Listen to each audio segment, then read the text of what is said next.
Bonjour à toutes et à tous et bienvenue sur votre nouvelle vidéo hebdomadaire bourse, trading et investissement qui s'intitulera cette semaine Vent de panique. Comme d'habitude, je suis obligé de vous rappeler que le contenu de cette vidéo est à unique but pédagogique et informatif, qu'il ne constitue en rien un conseil, que vous êtes seul responsable de vos investissements et donc de vos trades. Pour me suivre sur les différents réseaux sociaux, Tino-du-bas bourse sur Twitter, TikTok et Instagram, et le groupe Facebook du podcast de la bourse, évidemment, plus et la chaîne sur laquelle vous êtes, où vous pouvez activer la clochette afin de recevoir une notification dès lors que je publie une nouvelle vidéo. Pour celles et ceux qui veulent aller un petit peu plus loin, vous avez tout sur le site de pepitortrade.com, et d'ailleurs, on ouvre 10 nouvelles places sur le salon MTT. Voilà, on a des promos d'ailleurs jusqu'à moins 25% pour le week-end. On passe aux partenaires, évidemment Trade Republic, avec qui vous pouvez ouvrir un code avec le code bienvenue qui s'affiche sur l'écran. Ibu, bien évidemment, l'expertise fondamentale. Urutia, j'y reviens, pour passer votre patrimoine au niveau supérieur. Et Pro Real Time, bien évidemment, c'est le logiciel que j'utilise pour toutes mes analyses techniques. Je rappelle que ce logiciel est 100% gratuit. Petit zoom donc sur Urutia, avec qui nous avons réalisé la première vidéo sur l'assurance vie, le premier webinaire patrimonial. Eh bien écoutez, j'ai une très bonne nouvelle qui va vous ravir, c'est que on a travaillé, il ne reste plus que l'enregistrement sur la deuxième vidéo, qui est une vidéo sur le thème des produits structurés. C'est un thème complexe. Et eh bien, on vous a fait une vidéo là-dessus, il y aura de la théorie, mais surtout, ce qui va vous plaire, c'est qu'on va aller sur des cas concrets, on va décortiquer des exemples et des cas concrets de produits structurés. L'objectif, c'est que à la fin de cette vidéo, qui sera diffusée très certainement, je pense, dimanche prochain, vous ayez compris ce que sont les produits structurés et quels avantages potentiels ils peuvent procurer. Allez, on attaque avec la vidéo de ce week-end. Donc, c'est la vidéo qui s'intitule Vent de panique, avec pas mal d'actions. Alors, il y a des actions comme d'habitude, des actions qu'on suit, plus des actions nouvelles, BNP Paribas, LVMH, XFAB, Mersen, Dassault Systèmes, Alphen, Just Eat Takeaway, Sanofi, Pernod Ricard, Nexity, Hoffman, Ubisoft, Sofina, ST, Micro Electronics et Valneva. Et puis, on parlera de Crossject, Worldline, Total Energy, De Richebourg, OVH, Kering, Pierre et Vacances, Philips Con, Basic Fit, Fnac Darty, VGP, avant d'aller aux États-Unis, et on parlera de Tesla, First, Majestic, Silver et Apple, et bien évidemment le titre à suivre à la fin de cette vidéo. Comme d'habitude, je tiens à vous remercier du fond du cœur pour le nombre incalculable de messages, de commentaires que vous me laissez et qui aident énormément la chaîne à progresser. Donc voilà, merci beaucoup, non seulement pour les commentaires, bien évidemment, que vous prenez le temps de laisser sous la vidéo, plus évidemment les compléments que vous apportez à mes analyses. Donc voilà, ce qui fait que aussi c'est une belle communauté, je trouve, francophone, de la bourse, bienveillante, transparente, voilà, acceptant aussi les qualités et les défauts de chacun, acceptant aussi le débat. Et Dieu sait que des débats dans le monde d'aujourd'hui, il y en a beaucoup. Donc voilà, en tout cas, c'est agréable de pouvoir échanger en ayant des avis différents, mais tout en se respectant. Je pense que c'est quand même l'essentiel de tout. Donc merci pour ça, merci encore 1000 fois pour vos soutiens et vos nombreux commentaires sur les différents réseaux. Allez, sans plus attendre, on attaque avec bien évidemment notre cher CAC 40. Je vais en profiter pour activer, me voilà, la webcam. Alors, le CAC 40. Bon, j'ai voulu commencer par un graphique mensuel. Parce que, bien évidemment, voilà, on a depuis 24-48 heures là, un petit vent de panique qui s'exerce sur les marchés. Il était temps, si je puis dire, il était temps, après un tel rallye haussier. Je rappelle que depuis quand même, si on prend du recul, encore une fois, depuis février 2020 et le bas du Covid, eh bien, on a quand même repris entre les plus bas et les plus hauts 127%. C'est pas rien quand même, on est passé de 3600 points jusqu'au sommet 8265 et des poussières, d'accord? Donc bon, c'est quand même un rallye énorme. Des rallyes énormes, c'est pas des choses qu'on n'a jamais vues, ce sont des choses qui sont déjà arrivées par le passé. Bien évidemment, c'est arrivé en 2000, c'est arrivé également entre 2003 et 2007, puisque là, en l'occurrence, on avait pris 156%. Donc, vous voyez, on est même, si je puis dire, entre guillemets, en retard. En 2000, on avait pris 305%. Donc, il ne faut pas croire que ce rallye, c'est du jamais vu. C'est quelque chose qu'on a déjà vu par le passé sur les marchés financiers, le passé récent, hein, puisque là, j'ai un graphe qui date de 1990. Donc, voilà, ça reste un passé récent pour les marchés financiers. Donc ça, c'est la première chose qu'il faut voir. Ensuite, évidemment que, bon, voilà, c'est ce qu'on se dit depuis un petit moment, ça monte beaucoup, ça monte peut-être un peu vite, il faudrait une consolidation intermédiaire. Cette consolidation intermédiaire est en train de se mettre en place. Rappelez-vous, souvenez-vous qu'on a à long terme cette espèce de canal, est-ce qu'il est bon, pas bon, j'en sais rien. En tout cas, pour moi, effectivement, est-ce qu'on est sur une opportunité, même après le repli d'aujourd'hui, on est sur une opportunité forte d'acheter à long terme le marché? Je ne suis pas forcément convaincu, bien évidemment. Pour moi, il faut des replis supplémentaires. Maintenant, si on zoome un petit peu donc en unité de temps, donc journalière, hein, effectivement, pour le moment, ce n'est juste qu'une figure un petit peu d'exponentielle qui a été cassée par le bas. N'oublions pas, et ça c'est très très important de le rappeler, que nous sommes dans une tendance haussière, d'accord? Alors au moment où j'enregistre cette vidéo, il est 12h30, 13h, hein, d'accord? Donc évidemment la clôture de ce soir sera différente, mais n'oublions pas que nous venons d'une tendance haussière, n'oublions pas que en mensuel, je le montre même pas, mais en hebdomadaire, on est toujours au-dessus de la moyenne mobile à 10 semaines, qui est toujours également haussière. Cette moyenne mobile à 10 semaines est sur le point de passage des 8000 chiffre quand même important. D'accord? Nombre plutôt important. Donc voilà, pour le moment, oui, effectivement, on a la cassure d'une exponentielle. On avait eu une exponentielle ici par le passé, hein, souvenez-vous, à la fin de l'année 2023, on a eu une correction et derrière, on est reparti. On peut très bien également faire ça. Alors, les prétextes, c'est toujours la même chose. Hein.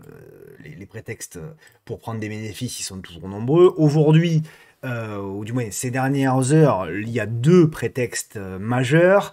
Il y en a un qui est celui, évidemment, que même la possibilité d'une baisse des taux en juin n'est pas encore totale.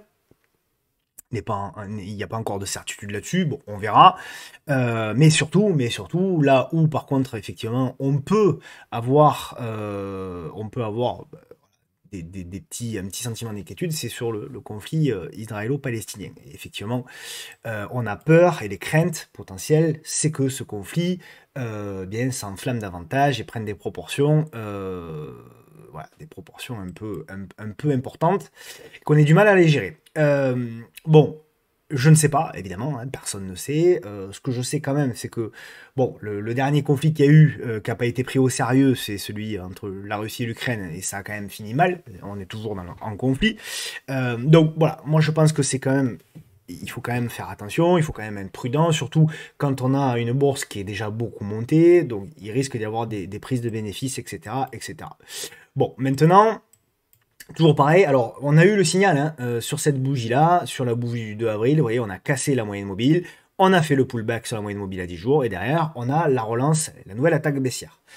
Donc on verra, il y a des supports déjà qui sont, il y a déjà un premier gros support aux alentours des 8000 points, 7950, 8000 points.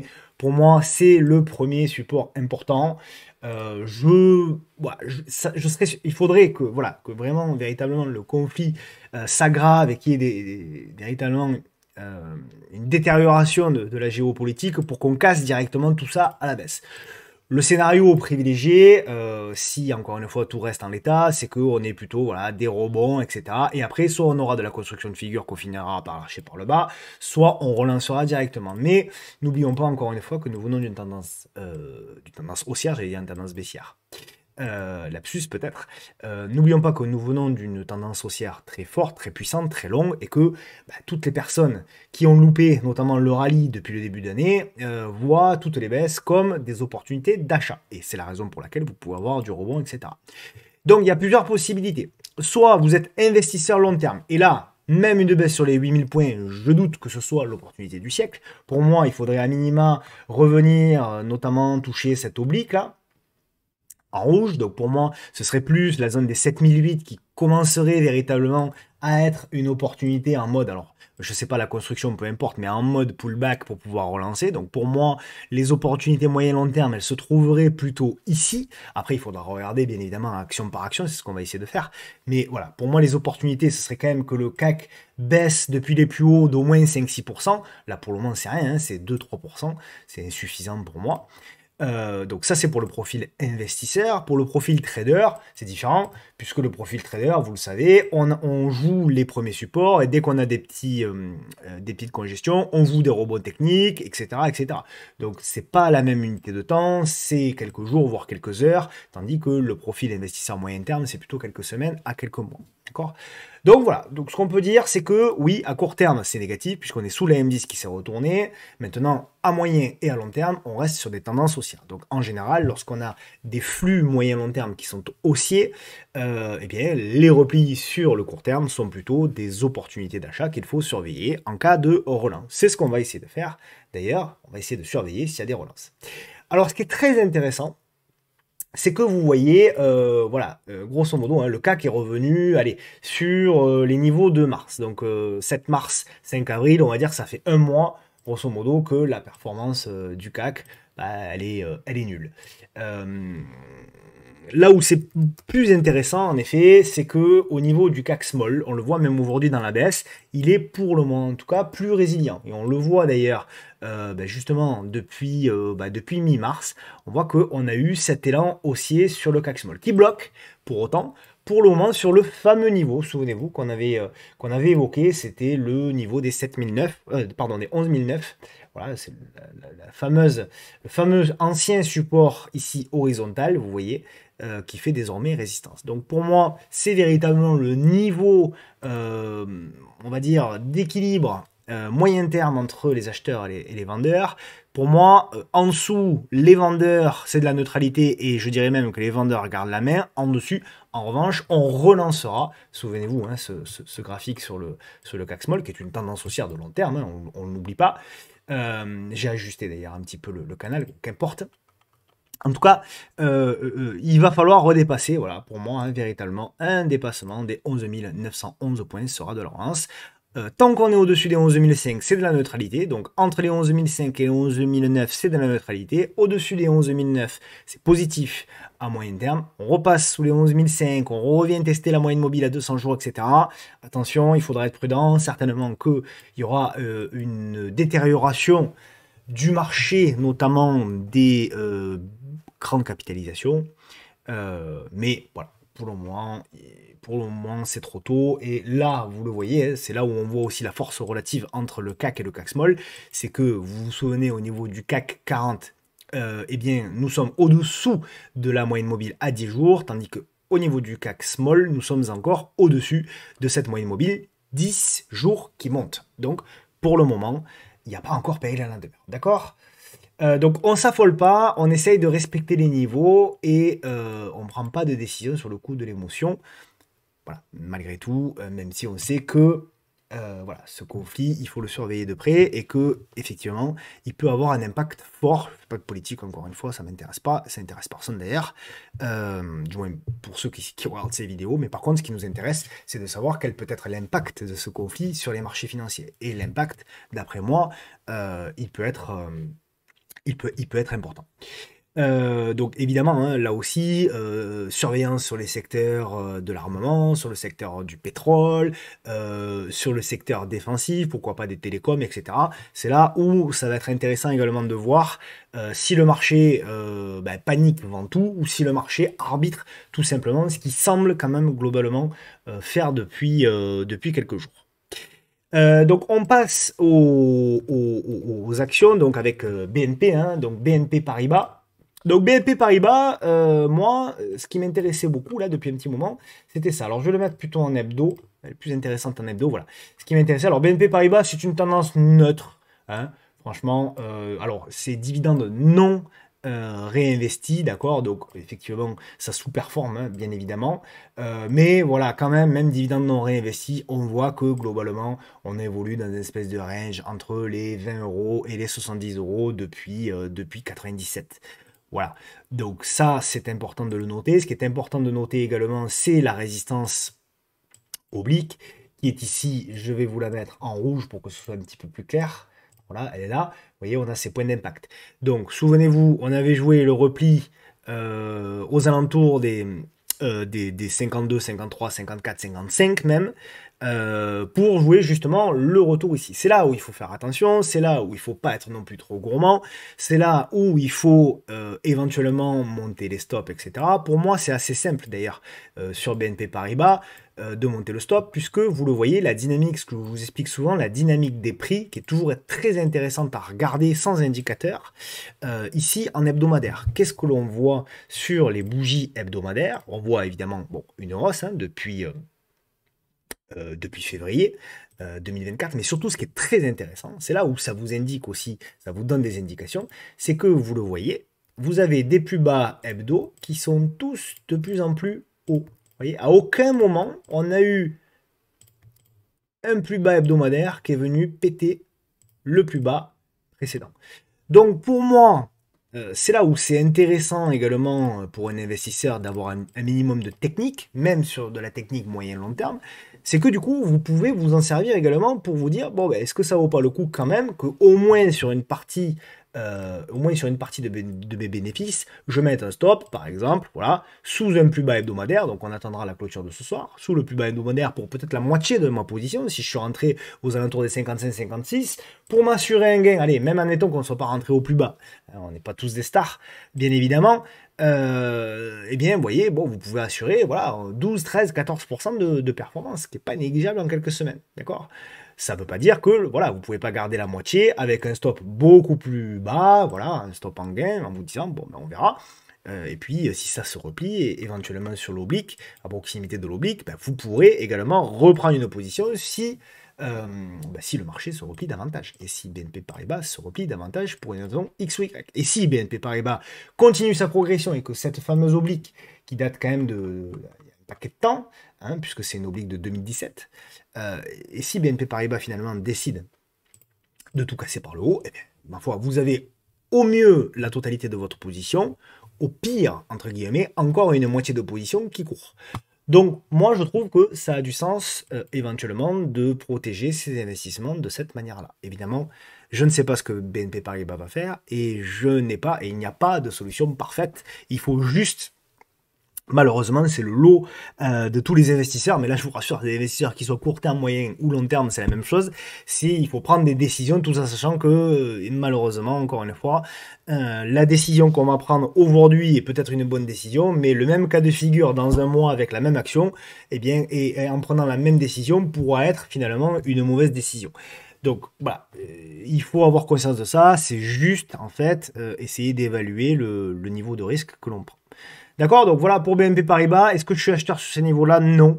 Non, il me faudrait, voilà, alors pour un investisseur, non, et pour un trader, éventuellement, pourquoi pas, si j'ai tout de suite une reprise avec une congestion pour pouvoir la casser par le haut. Voilà, mais sinon, globalement, honnêtement, je ne suis pas forcément acheteur sur ce niveau-là. Je passe au luxe avec LVMH, il y aura Kering aussi, je crois. Oui.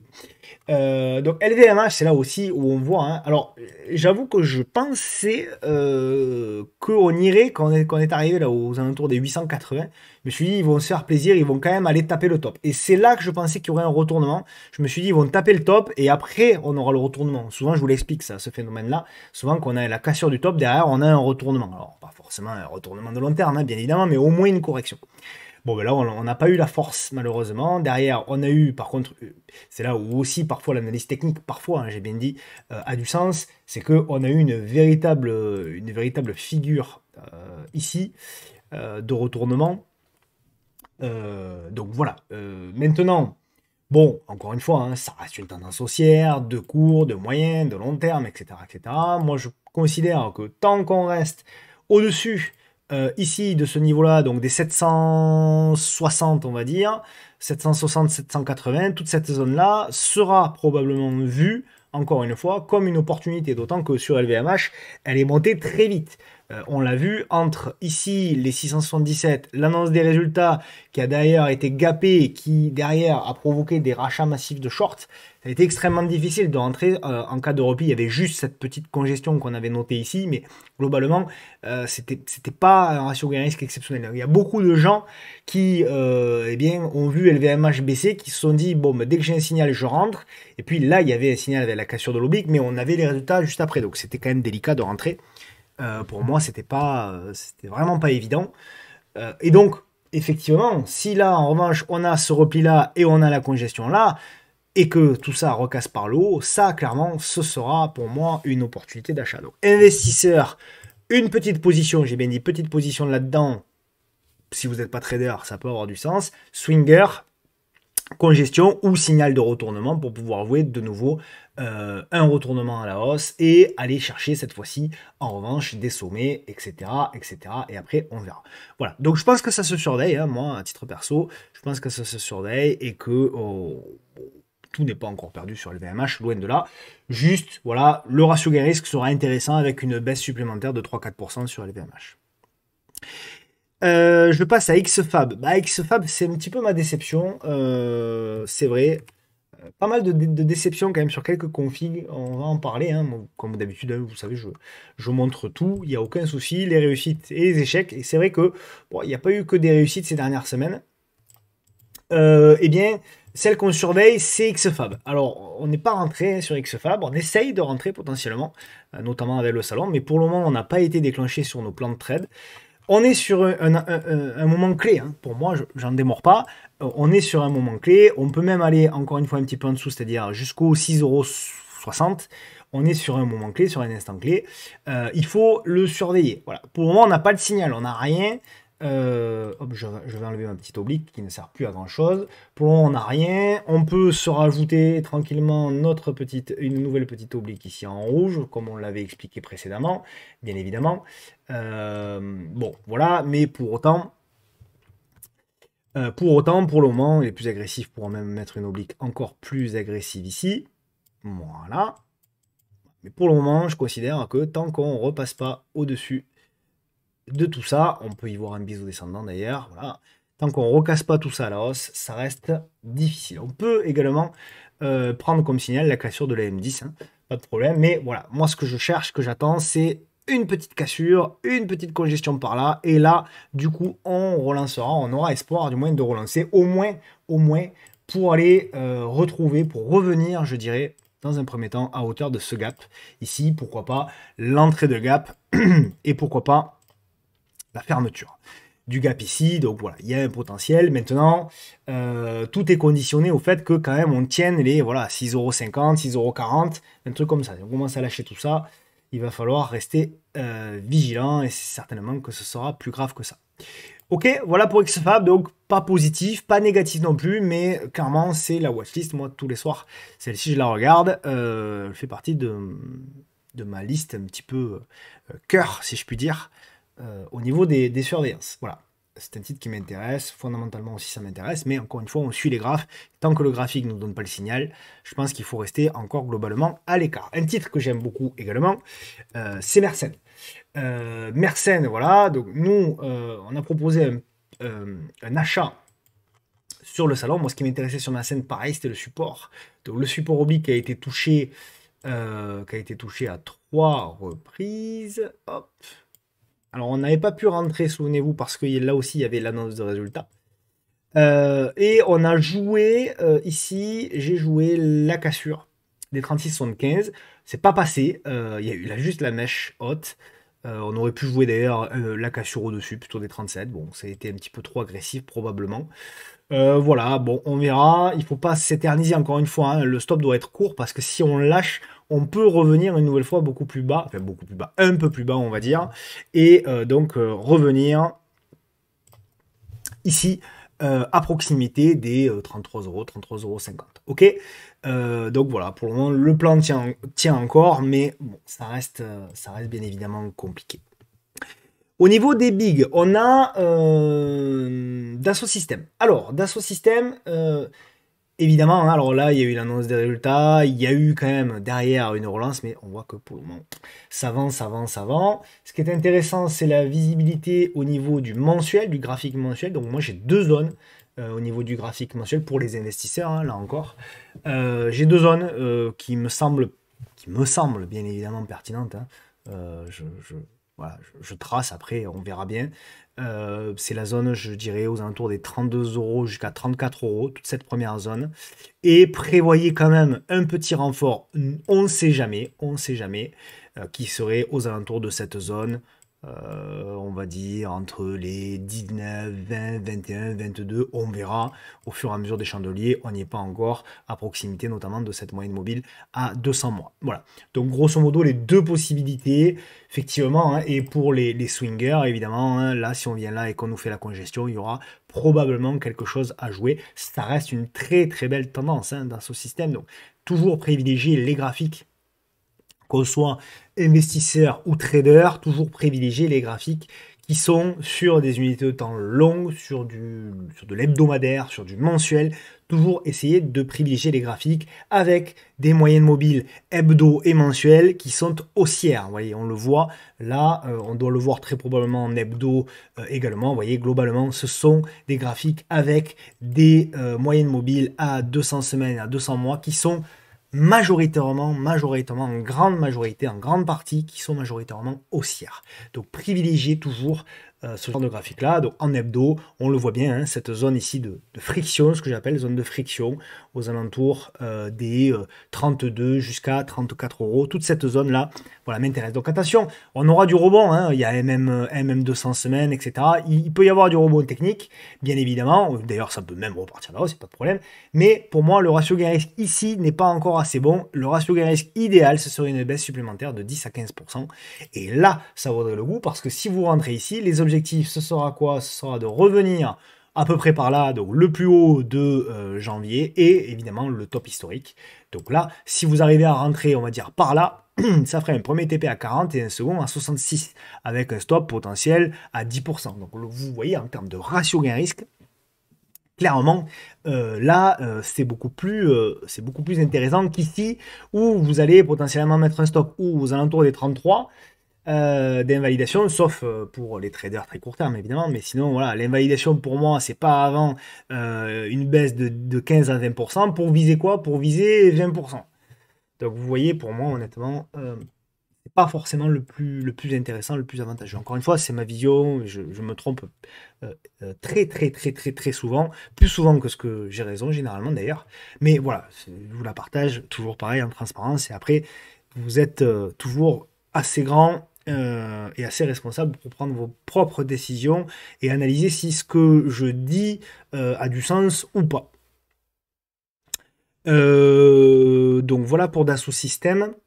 Alphen, alors Alphen, j'en ai parlé la semaine dernière, donc moi j'avais une position qui a été stoppée. Encore une fois, je vous montre quand ça marche et je vous montre quand ça marche pas. Voilà, elle était là, donc on avait parlé la semaine dernière. Je zoome un petit peu, alors plutôt non, je vais commencer par dézoomer. Voilà, ce qui m'a intéressé, moi, c'était notamment la reprise ici avec la congestion, et je pensais qu'on avait la capacité éventuellement de relancer. Pour le moment, en tout cas, ce n'est pas le cas.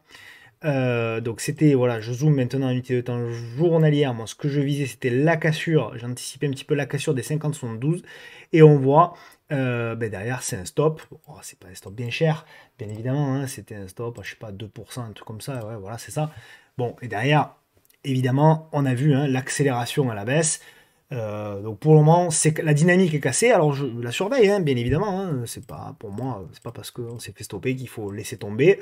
Mais voilà, on est revenu voilà, sur une espèce de support oblique comme ça. Il y a de la réaction, mais ça reste un petit peu timoré, on va dire. On peut s'amuser à tracer un petit peu comme ça. Pour le moment, ça reste quand même, encore une fois, timoré. Donc, en surveillance, mais on ne se presse pas pour rentrer et on verra s'il y a une opportunité. Pour moi, pour le moment, la dynamique est globalement cassée. On est sous la M10 journalière, on est sous la M10 hebdomadaire et on est sous la M10 également mensuelle. Donc il y a trop de flux qui sont clairement négatifs. Donc tant qu'on ne redonne pas des signaux, au moins à court terme, très sincèrement, il vaut mieux rester à l'écart, hein, tout simplement. Just Eat, alors je suis assez content pour le coup, voilà, ça fait partie des réussites hein, de la semaine. Donc on en avait parlé notamment hein, sur cette espèce de range. Donc moi ce que je joue, le scénario long terme que je joue, que j'espère bien évidemment, c'est une action qui est en véritable, je l'espère, retournement, donc avec une baisse, avec une congestion à plat, et avant éventuellement un rebond. Rebond jusqu'au 30, jusqu'au 60, jusqu'au 100, j'en sais rien, mais en tout cas, même si on s'arrête au 30, il peut y avoir un rebond technique quand même très important, puisque voilà, de 15 à 30, ça fait x2. Donc, donc c'est ça qu'on joue, ça c'est le scénario un peu plus long terme. Maintenant, à court terme, qu'est-ce qu'on a joué nous, notamment sur le salon? On a joué la cassure avec un stop très court. Il y avait une petite congestion là, voilà, on la voit bien. Il y avait une petite congestion, voilà, avec un double top, quasi, je crois, quasi double top. Hop, qui était là, ouais, c'était même, c'était pas un quasi, ouais, c'était un quasi double top, vraiment presque au centime près. Donc on jouait cette cassure avec un stop toujours pareil sous, vous la connaissez hein, cette config, hein, encore une fois, hein. C'est config comme ceci avec le double top, vous mettez le stop très simplement sous la grande bougie, vous jouez la cassure et vous jouez derrière un bon ratio gain sur risque. Donc là, notamment c'était un ratio gain risque. Donc ça faisait un stop à 3%. 3% sur Just Eat, c'est pas beaucoup parce que c'est une action qui a une grande amplitude directionnelle. C'est une action qui est capable, bon, on l'a vu sur la séance d'hier hein, et d'avant-hier, en 2 jours, elle est capable de vous prendre 10% vraiment très facilement.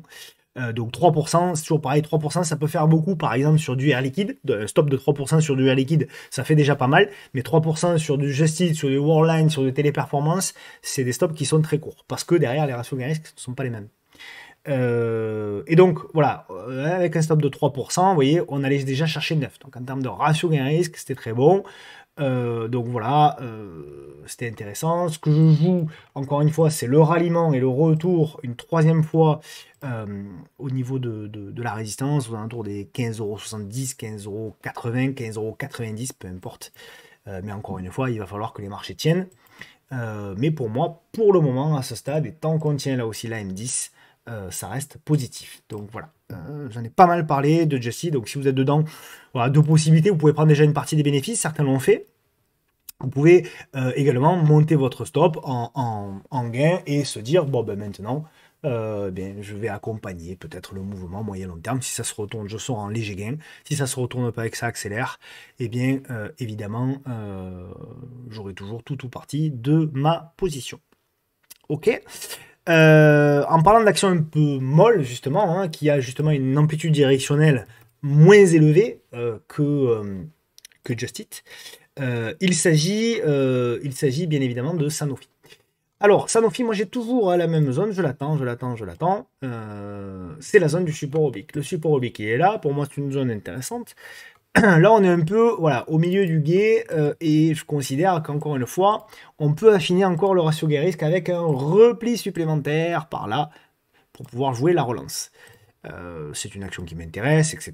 Mais c'est plutôt une action, c'est plus une action sur laquelle on va investir plutôt que trader. Pourquoi? Parce que, encore une fois, elle est molle, elle a une amplitude directionnelle qui est un peu insuffisant. Et en plus d'être molle, elle a un double défaut, celle-ci, pour le swing trading, c'est qu'en plus, elle est erratique. Elle est capable, même si elle est très molle généralement, elle est capable de faire des mèches basses pour aller chercher les stops. Donc c'est un peu tous les défauts de Sanofi, c'est pour ça que je la trade très très peu. En revanche, voilà, en ayant une vision, je dirais, plus moyen-long terme, si vous êtes intéressé par Sanofi, hein, on a le droit de ne pas être intéressé par Sanofi, je sais que Sanofi est une action très apprécié par la majorité des gens, notamment des Français que nous sommes. Et donc voilà, c'est légitime.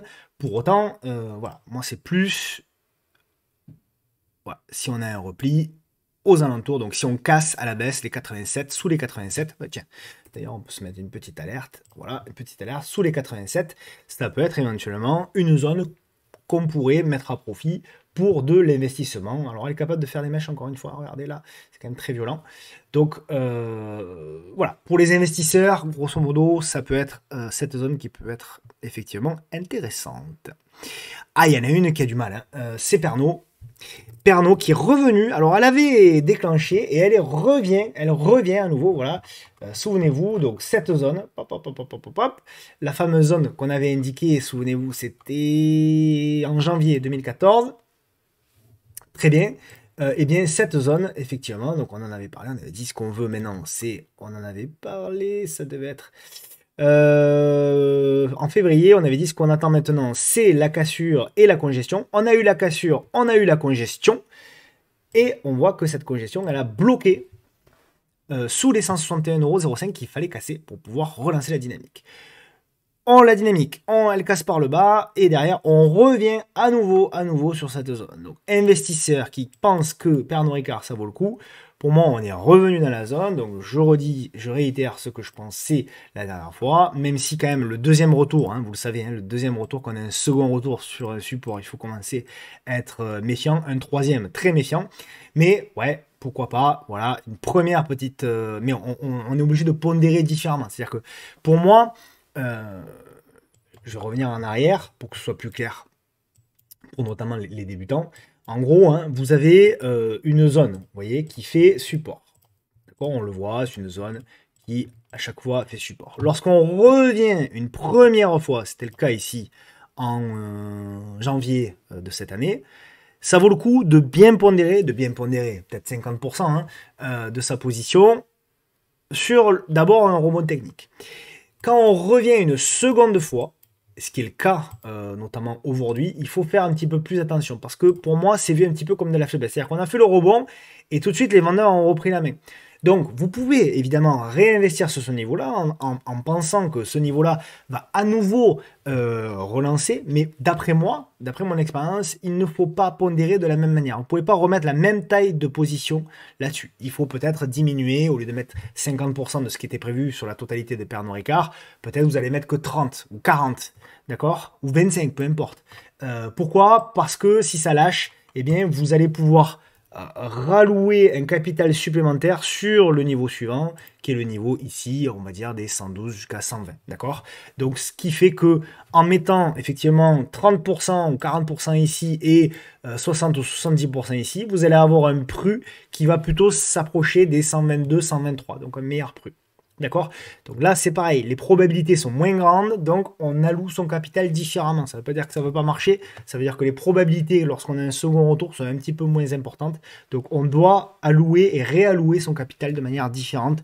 Selon mon expérience, encore une fois, vous ferez votre avis seul. Et je sais que la majorité des personnes qui m'écoutent sont largement compétentes pour pouvoir le faire. Ok? On continue avec Nexity. On l'a surveillé pour du rebond. Alors moi je suis sorti sur Nexity. Donc moi j'avais joué voilà, la cassure ici des 9,20. Je suis sorti hier pratiquement au plus haut. Là j'ai eu de la réussite pour le coup. Bon, très bien. Il y a eu un rebond. Voilà, c'était pas mal. C'était un rebond de 7-8%. C'était pas mal. Mais ça reste une tendance baissière. Attention, Nexity, c'est ce que je vous avais dit lorsqu'on l'avait présenté la semaine dernière, je crois, ou la semaine d'avant, je sais plus. C'est que voilà, on est dans une tendance baissière. Il faut savoir ce qu'on trade. Regardez, clairement, depuis juin 2018, c'est une tendance baissière. D'accord. Mais il peut y avoir, voilà, il y a des rebonds qui peuvent être intéressants. Et en quelques jours, là aussi, il y a de la volatilité, etc. Moi, je pense, encore une fois, je peux me tromper, je pense encore une fois qu'on va revenir tester les sommets, non, au contraire, les bas de 2008. Donc on verra, mais pour le moment, voilà, là on va dire on stoppe un peu l'hémorragie, on essaye de relancer, on essaye de construire, etc. Ça peut même continuer, mais derrière, vous risquez à tout moment une nouvelle dernière attaque baissière, histoire de nettoyer tout le monde, avant, pourquoi pas, de repartir. C'est ce qu'on surveillera, en tout cas à long terme. Donc nous, on est vraiment dans un phénomène de contre-tendance. Il est rare, sauf news, qu'on ait une action qui fasse ça. Dans une tendance baissière, en général, vous avez plutôt une grosse baisse, un rebond technique, une grosse baisse, un rebond technique, une grosse baisse, un rebond technique. Et donc la contre-tendance, c'est l'idée qui est quand même difficile, alors techniquement et en plus en termes de probabilité. L'idée, c'est de jouer voilà, des rebonds, les rebonds techniques qui sont là. Donc ça veut dire, ça implique d'avoir un point d'entrée qui soit quand même très intéressant, donc une congestion, quelque chose comme ça, pour pouvoir avoir un stop court, pardon, et ça implique également qu'à la moindre faiblesse, ou dès qu'on a pris déjà une bonne partie de bénéfices, il ne faut pas chercher à comprendre, il faut se dire que c'est du rebond technique, il ne faut pas se faire appâté, si je puis dire, par des gains qui augmentent et il faut sortir. Là, vous voyez, c'est ce qu'on avait. On avait effectivement, voilà, on avait effectivement, c'était ici de mémoire, une congestion qui s'était mise en place. Elle est assez visible. On avait ici, vous voyez, une baisse des volumes, c'est ce que j'ai joué, hein. Voilà, c'est ce que je vous avais décrit. Baisse des volumes, baisse de la volatilité. On joue un break avec un stop très agressif qui était ici. Voilà, donc il ne faut pas chercher des ratios de fou, hein. Là, c'était un stop à 6. On va chercher un ratio de 1, 1,5. C'est déjà très très bien pour un rebond technique, etc. Alors après, vous pouvez me dire, oui, mais tu aurais pu mettre le stop à 0, etc. Bon, voilà. On aurait pu, hein, clairement, mais ce n'était pas l'objectif. Voilà un petit peu pour Nexity. Donc pour moi, hein, on est dans du robot technique. Là aussi, alors il faut la regarder évidemment. Alors on est toujours au-dessus de la M10 journalière, bien évidemment, mais voilà, en mensuel, je vous rappelle qu'on est en dessous. Et je vous rappelle également qu'en hebdo, on est largement en dessous. D'accord? Donc encore une fois, même si on a du robot technique, ne pas oublier que derrière, on peut avoir la rechute. Ok?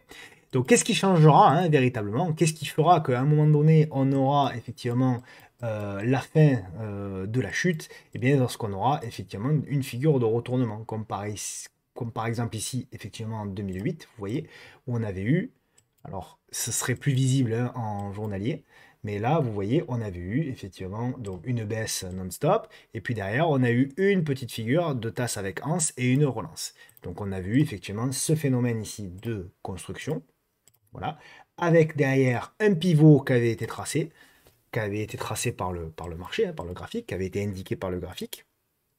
Un pivot aux alentours des 8,71 €. Et lorsqu'on a cassé le pivot, il y avait même un double top certainement aux alentours des 8,71 €. Il faudrait le voir en daily pour voir la congestion, mais j'imagine qu'il y avait une congestion à cette époque-là.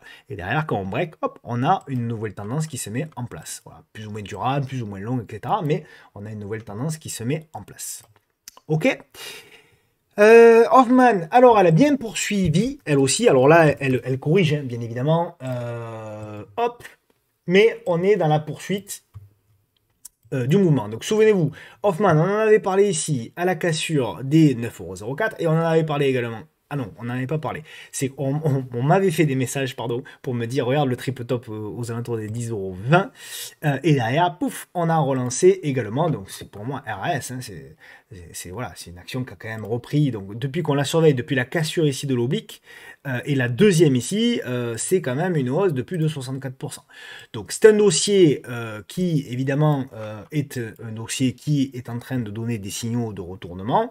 Pour le moment, ce n'est que du rebond technique, hein, de moyen long terme, mais voilà, là aussi, comme je vous l'avais dit, comme vous l'avez présenté, nous sommes également sur une tendance baissière qui a construit un petit peu à plat et qui tente de breaker.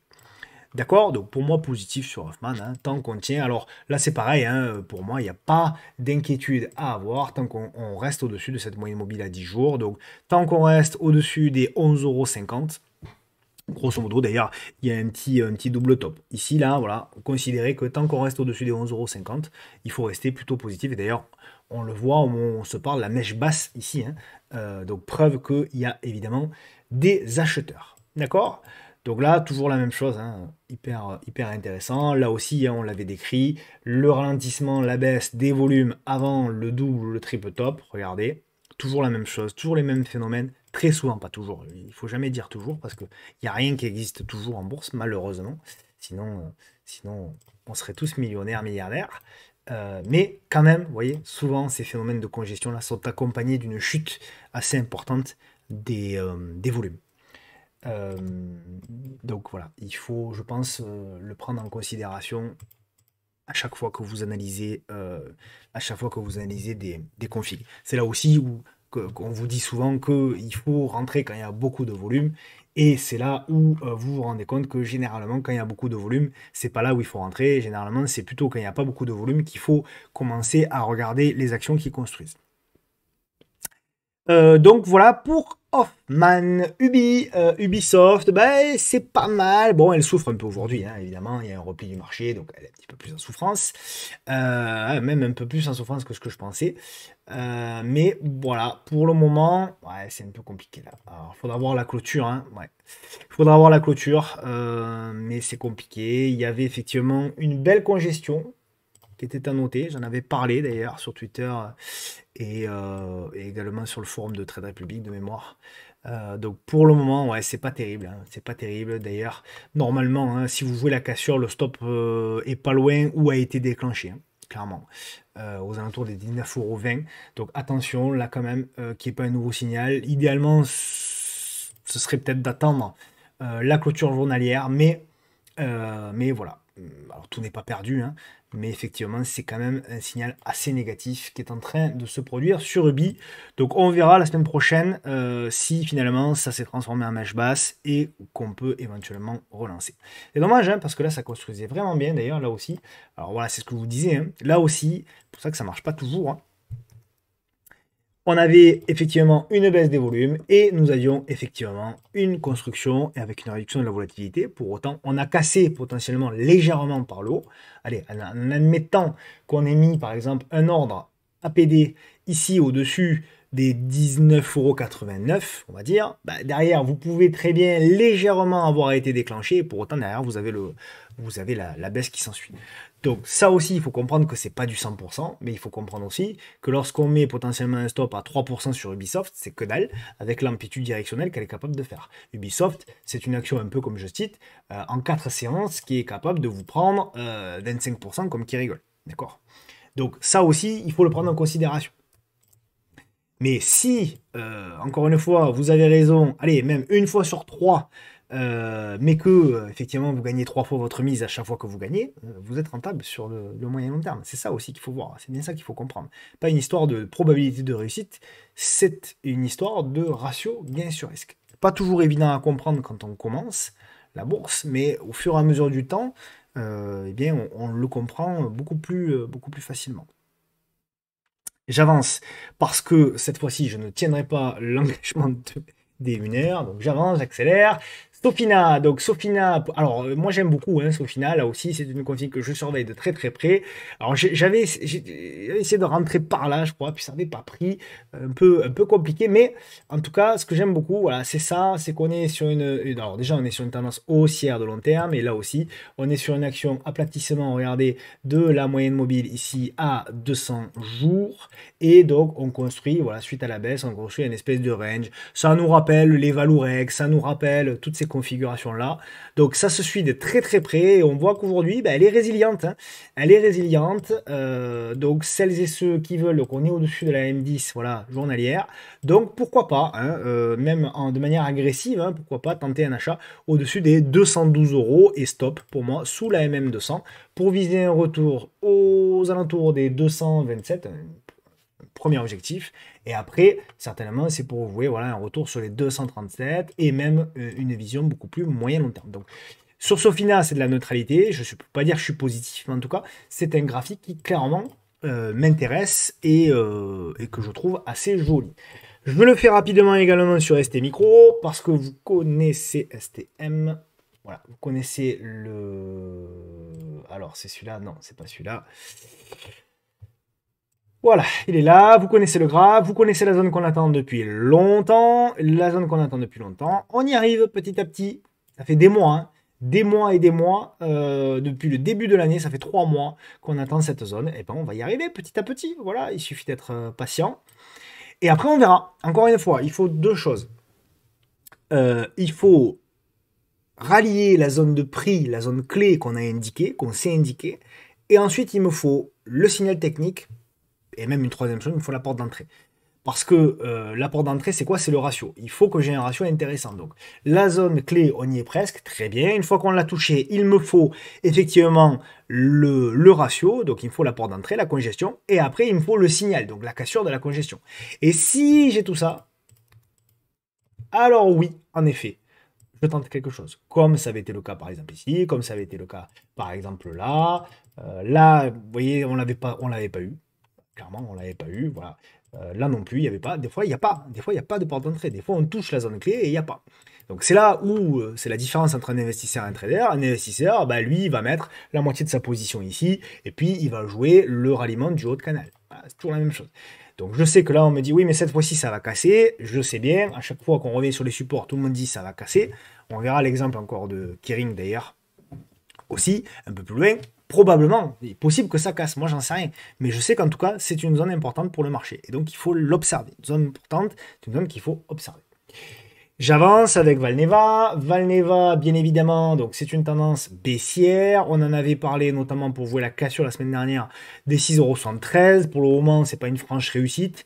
Ça reste spéculatif, etc., etc. De toute façon, on l'a dit aussi, également la semaine dernière, tant qu'on reste sous la zone, je dis on l'a vu la semaine dernière, mais je sais plus si c'est ici ou si c'est dans la vidéo du salon. J'ai un doute. Bon, qu'importe. En tout cas, tant qu'on reste sous les 4 €. Bien évidemment, on reste très prudent et là aussi, on joue que du robot technique. C'est du spéculatif, d'accord, Valneva, comme beaucoup de titres. Et d'ailleurs, ben tiens, je vais en venir tout de suite à Project. Donc, on s'en souvient, hein, l'année dernière, j'avais malheureusement pour moi dit que Project c'était une action spéculative et pas mal m'était tombé dessus. C'est une action spéculative, je le répète, et c'est une action soumise à news, donc spéculative. Spéculative, c'est pas péjoratif, c'est juste, ça veut juste dire que c'est une action qui est soumise à des news et que la news peut entraîner de la volatilité. Donc vous ne pouvez pas avoir la même taille de position sur une action qui est très soumise aux news que sur une action qui est moins soumise aux news. Typiquement, Total Energy. Sauf la fin du monde, mais Total Energy ne perdra jamais ou rarement sur une news 40%. Il va falloir beaucoup de choses. Project sur une news peut perdre 40%. C'est ce qui s'est passé. D'accord. Donc voilà, il y a beaucoup de gens qui croyaient au projet. Le problème, c'est qu'ils n'ont pas vu le graphe se dégrader. Et voilà, il y avait des. On pouvait tracer notamment des obliques, on pouvait, voilà, il y avait des choses à faire. À partir du moment où le graphique se désagrège, eh bien, il faut se barrer. Maintenant, ça c'est tout le côté négatif. J'essaie toujours d'équilibrer, surtout de dire ce que je pense. Le côté positif, c'est que pour le moment, je dis bien pour le moment, eh bien, on est, oui, c'est vrai, sur une zone qui est pas inintéressante. Voilà. Il va falloir faire attention. Ils ont annoncé des financements dilutifs, je sais pas quoi. Bon, voilà, ça sent pas bon quand même. Mais voilà, pour le moment, pour du trading, d'ailleurs, il y en a qui l'ont joué, hein, on le voit, hein, la bougie. Mais voilà, là, ça s'adresse plus désormais qu'à des traders avertis. Pour moi, voilà, pour le reste, de toute façon, hein, si vous avez investi aux alentours des 4 €, ben, vous avez perdu plus de 50% de votre capital ou de votre position. En tout cas sur cette action, donc c'est difficile de vous dire de renforcer. C'est même dangereux, je pense, de renforcer clairement après les annonces qui ont été faites.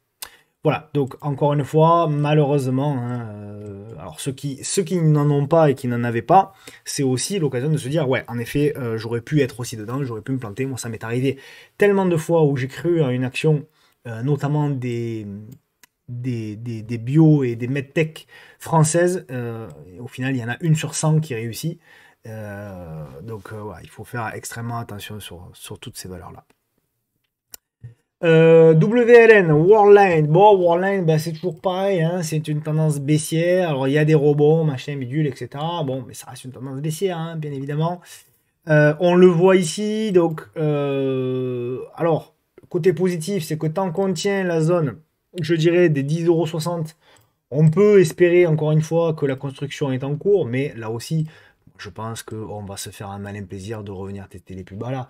Donc, vous pouvez avoir, bien évidemment, du rebond aussi, mais attention, derrière, vous aurez très certainement. Donc, il faut savoir ce qu'on trade là aussi, hein. Je veux dire, le graphique, il est assez clair. Bon, éventuellement, à court terme, oui, mais par contre, on le voit bien, en hebdo, pour le moment, c'est baissier, même s'il y a un petit léger mieux.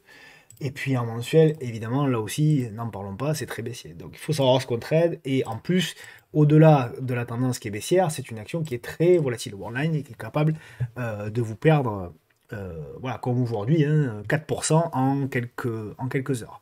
Elle est capable aussi de les prendre, hein. D'ailleurs, c'est tout l'intérêt, hein, de ces valeurs-là.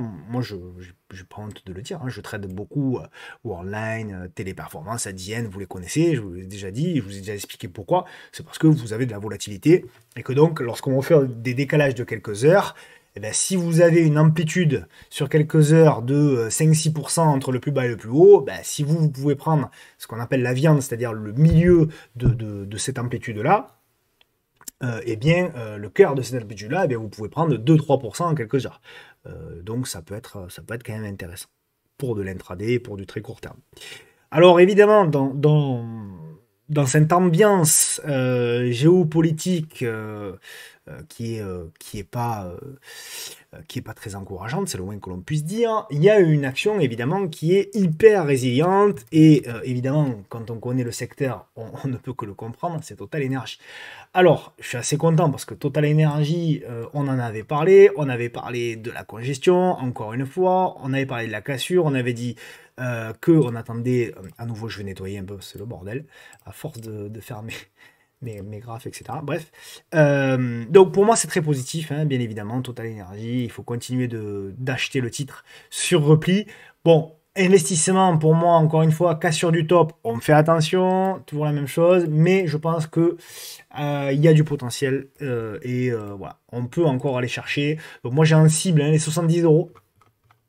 Après, nous verrons. Est-ce que c'est le moment d'investir? Voilà, pour moi, hein, la congestion, tout ça, c'était éventuellement le moment. Mais sinon, grosso modo, on attend un repli supplémentaire, d'accord? Donc, si éventuellement plus tard, on a ce genre de graphique, et éventuellement pour tenter de rentrer dans la tendance haussière. Mais là, le ratio gain-risque, pour moi, il est insuffisant, contrairement à ce que c'était là dans la congestion, qui était magnifique, hein, cette congestion, on en avait beaucoup parlé. Congestion au-dessus de la moyenne mobile à 200 jours, etc. Derrière le break, souvenez-vous également le CAC Énergie, souvenez-vous le CAC Énergie qui avait une config très similaire. Voilà, rappelez-vous, hein, je vous l'avais montré également, la congestion ici, la cassure, la nouvelle cassure ici. Donc tout ça, c'est méga positif. Pour autant, là aussi, voilà, on commence à arriver sur petit à petit des zones. Hop, je vais mal tracer, évidemment. Trace à l'arrache, voilà, on va arriver petit à petit sur des zones doucement de prise de bénéfices, d'accord? Donc on peut avoir à nouveau un petit élan haussier, mais c'est plutôt des achats sur repli, ok? De Richebourg, ben, pas si mal que ça, pas exceptionnel, mais pas si mal que ça. Donc voilà, pour le moment, on est dans la construction de la figure. On a fait le repli à proximité du support oblique qui est ici, d'accord, donc parfait, et on tente évidemment de relancer et de casser tout ça par le haut. Donc pour le moment c'est intéressant, et puis effectivement, là aussi hein, on a une espèce de double top, je crois, ou pas loin, voilà, aux alentours des 4,53€, 4,54€. Donc il faudra dépasser les 4,53€, 4,54€ pour pouvoir relancer. OVH, magnifique également OVH. Donc on en avait également parlé, souvenez-vous, là c'est pareil, je ne sais plus si c'est ici ou si, je crois que c'est ici, c'est sur le salon, à la cassure des 9,80€, derrière ça a bien accéléré. L'objectif pour moi c'est de rallier eh bien, le gap, hein, d'ailleurs que j'ai mal tracé, puisque le gap il est là. De rallier l'entrée de gap aux alentours des 12,45€ et puis la fermeture aux alentours des 13,89€. D'accord, donc positif au niveau de OVH, tant qu'on tient là aussi la moyenne mobile. Et même je dirais qu'un petit repli là à proximité peut être éventuellement une opportunité d'achat pour jouer la relance. Ok? Kering, la fameuse. Donc Kering, effectivement, est en mauvaise posture, on va pas se le cacher. Et pour autant, je vais me la mettre en hebdo. Pour le moment, à ce stade, on n'a pas encore lâché la zone des 345. D'accord? Tant qu'on ne lâche pas la zone, pour moi, il n'y a pas encore le feu, entre guillemets, sur Kering. Pour le moment, on a fait une énorme bougie rouge, ça a fait très mal, mais voilà, on voit que bien, pour le moment, il y a eu un rebond et il y a de la congestion qui se met en place. Hein, on le voit avec une bougie hebdomadaire qui va être contenue à l'intérieur de la précédente. Donc ça, c'est tout simplement, quand vous voyez ça, hein, ça aussi c'est une petite astuce que je peux vous donner, toujours intéressant. Vous pouvez même le screener, moi je le screen d'ailleurs. C'est lorsque vous avez une bougie hebdomadaire ou une bougie mensuelle, d'ailleurs, une bougie dans des grosses unités de temps, qui est à l'intérieur d'une autre. Voilà, vous avez une bougie hebdo qui est à l'intérieur d'une autre. C'est-à-dire que vous avez en fait le plus haut de la bougie hebdomadaire qui est sous le plus haut de la bougie précédente, et vous avez le plus bas de la bougie hebdomadaire qui est au-dessus de la bougie précédente. C'est le cas typiquement là, Ah, je fais que des bêtises. Voilà, c'est le cas typiquement là. Et ça, quand vous voyez ça en hebdo ou en mensuel, ça veut dire que sur l'unité de temps inférieure, généralement, vous avez un phénomène de congestion. Donc si vous vous mettez ici en unité de temps journalière, on voit clairement qu'on a un phénomène de congestion. Donc ça peut vous... beaucoup me demandent par message comment on fait pour screener des congestions. Ben ça, typiquement, c'est une astuce qui peut vous aider en tout cas. On redeviendra positif, entre guillemets, pour jouer du rebond technique supplémentaire au-dessus des 373, d'accord. A contrario, sous les 341, on redevient extrêmement vigilant. Pour le moment, c'est de la neutralité sur Kering. Ok. VAC, on la suit hein, depuis un petit moment, pas mal, hein, pas mal depuis le break. Là aussi, voilà, là aussi, le support oblique, très intéressant. Voilà, ceux qui ont joué la cassure, bien joué, bravo. Moi, je ne l'ai pas pris. Sur le salon, certains l'ont pris, dédicace à Christelle, à ma chère Christelle d'ailleurs, qui a léger, je crois, ou vendu, je sais plus. Donc, intéressant hein, pour moi, hein, c'est rien à dire. L'objectif, quand même, pour moi, numéro 1, c'est d'aller chercher la MM200. Tant qu'on est au-dessus de la M10, là aussi, hein, RAS, on continue de suivre l'action. PHIA, on a tenté un trade qui est en mauvaise posture là sur PHIA d'ailleurs. Mais bon, voilà, pour le moment, on est toujours là. Il y a la congestion qui est en place. Donc, voilà, c'est une tendance là aussi plutôt baissière quand même, hein, globalement, depuis mars. Ouais, depuis mars 2021. Ce qui est intéressant, voilà, ce qu'on joue, c'est le retour ici sur le support oblique et la congestion. Donc on anticipe un petit peu, tiens, je vais supprimer ça, on anticipe un petit peu, hop, une éventuelle congestion et éventuellement la cassure, voilà, la cassure de ça pour pouvoir relancer et aller chercher éventuellement le top ici à 22,16 €. Donc voilà, pour le moment c'est plutôt dégradé, dégradé neutre, on va dire, c'est plutôt neutre. Et tant qu'on tient les 18 €, on peut quand même garder espoir sur PHIA. Basic Fit, donc le rebond s'est constitué. Voilà, là aussi, attention, on est dans une tendance baissière. Souvenez-vous, hein, depuis qu'on a cassé la trend ici, et bien derrière, on a lâché. Donc attention, on joue du rebond technique, hein, souvenez-vous. Et on avait dit d'ailleurs que le premier objectif, donc il y avait deux objectifs. Le premier très court terme qui a été rallié, c'est le ralliement ici, voilà, de ce plus bas ici. D'accord. J'espère quand même qu'on ira un petit peu plus haut. Donc pourquoi pas dans le second. Pour le moment, je trouve qu'elle est résiliente. Hein, on le voit encore aujourd'hui. Ouais, il y a pas trop véritablement de soucis. Mais il faut tenir toujours cette moyenne mobile ici à 10 jours. À partir du moment, si on recasse la moyenne mobile 10, il va falloir rester extrêmement vigilant. On peut là aussi hein, tracer la petite oblique. Voilà, on n'est plus très loin maintenant. Voilà, il va falloir casser l'oblique. Il va falloir... Voilà, il y a des choses à faire. Mais pour moi, quand même, hein, globalement, pour du rebond technique, pourquoi pas. Fnac qui a confirmé le break, elle aussi. Donc, on continue le suivi. Voilà, donc je vous rappelle que Fnac, c'est la cassure de l'oblique qu'on voit ici. Donc, on a eu effectivement le break ici, la congestion. Et là, on est en mode pullback.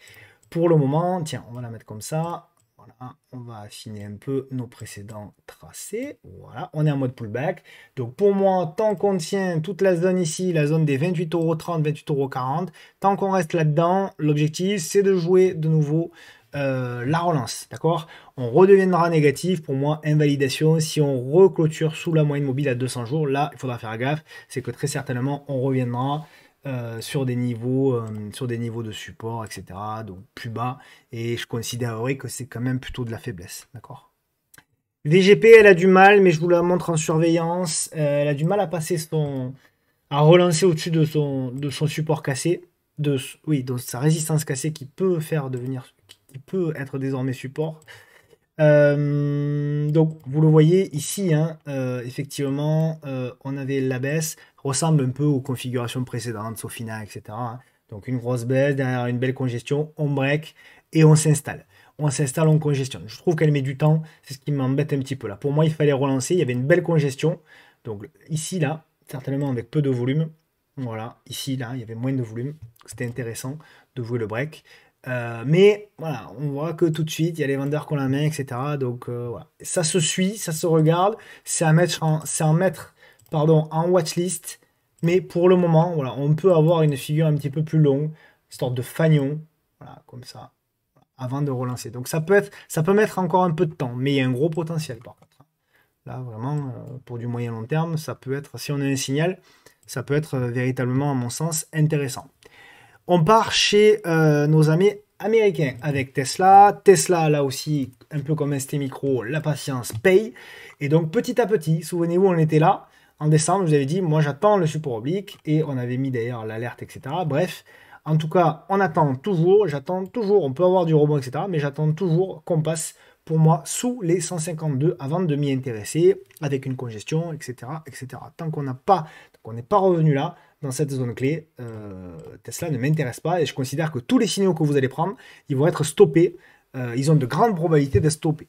Donc ou alors il faut vraiment prendre des signaux avec des stops très très courts parce que sinon, si vous perdez 10% par-ci, 10% par-là, 10% par-là, bah, au final vous vous retrouvez avec 50% de grignoté tout le long de la baisse. Et puis c'est là où vous faire 100% pour pouvoir récupérer. Donc si vous voulez le tenter une fois ou deux avec une belle congestion qu'il n'y a pas eu, hein, à mon sens, depuis la baisse, je ne vois pas véritablement de belle congestion à exploiter. Eh bien, pour moi, si vous n'avez pas ça, il faut mieux rester sur le côté. Donc, First Majestic Silver, donc elle est ici, donc dédicace à Stéphane, hein, Stéphane Mesqui de Bull Tribe, qui est un copain, qui fait d'ailleurs du contenu, hein, vous pouvez le suivre, il fait du contenu très intéressant, notamment des shorts qui sont toujours très très intéressants. Stéphane, donc n'hésitez pas. Alors, il m'a parlé de cette config qui est jolie, effectivement. Donc, on a, je connaissais pas Majestic Silver, je ne connaissais pas. Voilà, on a effectivement un support qui est ici. Ce support s'est installé dans un biseau descendant. Ce biseau descendant l'a cassé par le haut. On avait la congestion. Voilà. Bon, est-ce que c'est le moment maintenant de rentrer sur Majestic? Peut-être pas. Ce qu'on va attendre, voilà, ce qu'on va attendre, c'est plutôt désormais, là par contre ça va m'intéresser si on le fait, c'est plutôt désormais évidemment la petite congestion intermédiaire pour pouvoir relancer un drapeau, un fanion, ce que vous voulez, peu importe. L'idée, hein, globalement, l'idée c'est d'avoir encore une fois ce genre de choses ici et de l'avoir en fait finalement là pour pouvoir jouer la cassure par le haut. Les objectifs qui sont assez intéressants. Pour moi, hein, le premier objectif, ce serait déjà de revenir, allez, on va dire aux alentours des 9 dollars, pardon. Et ensuite, on verra pour le long terme les 14 dollars et éventuellement après le top. Si vous êtes très gourmand, le 18,30 $ et éventuellement le top. Bon, soyons pas trop gourmands. On va essayer déjà de rentrer ici pour pouvoir jouer les 9 dollars et après, nous verrons. Apple, avant de passer au titre à suivre. Alors Apple, moi je la trouve dégradée, hein, je la trouve moche, Apple. Alors il y a ce support là aussi, hein, il y a ce support que je vous indique depuis un petit moment, depuis mars, depuis début mars. Voilà, toujours le même support. Aux alentours des voilà, 161 dollars. Attention en cas de. Voilà, si on commence à repasser sous les 160 dollars, oulalalala. Parce que pour moi, le support suivant, hein, il est bien plus bas, et il sera probablement aux alentours ici des 125. Alors, j'entends déjà ceux qui me disent à l'oreille, c'est pas possible qu'elle aille à 125. On verra, encore une fois, croyez-moi, par expérience, tout arrive sur les marchés financiers. Et donc, 125 dollars pour Apple, c'est tout à fait possible.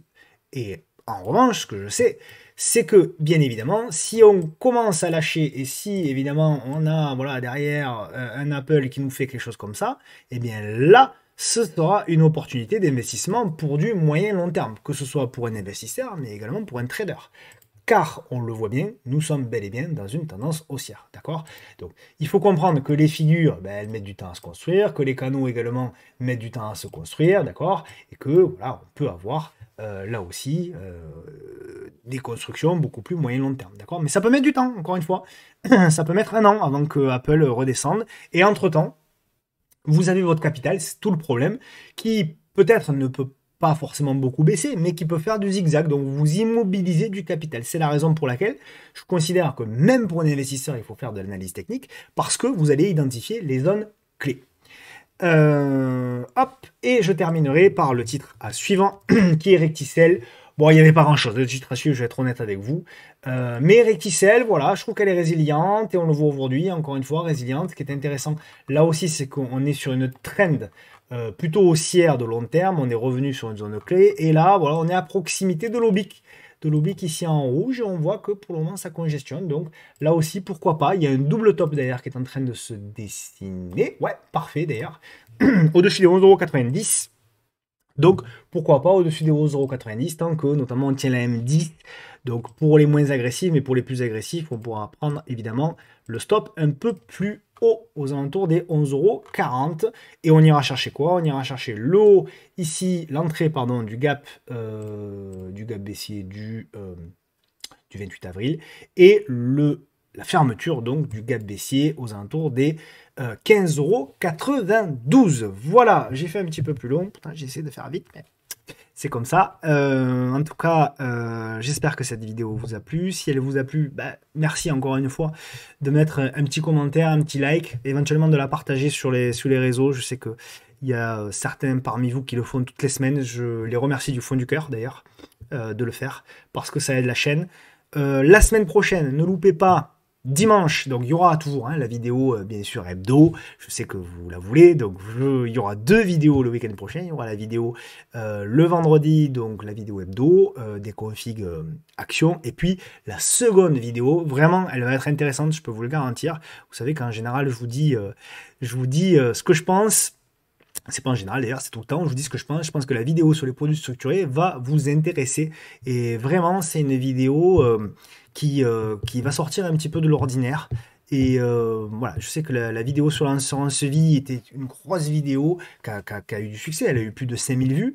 Mais je pense honnêtement que celle sur les produits structurés, véritablement, va vous intéresser et vous allez apprendre beaucoup, beaucoup de choses. Et vous allez être étonné, et moi-même je l'ai été, donc c'est pour ça que je vous le dis, vous allez être étonné du nombre de choses qu'on peut faire avec cet outil-là, avec ces outils-là. Allez, je vous embrasse et puis je vous souhaite un bon week-end. Soyez sages, à plus, bye bye, au week-end prochain.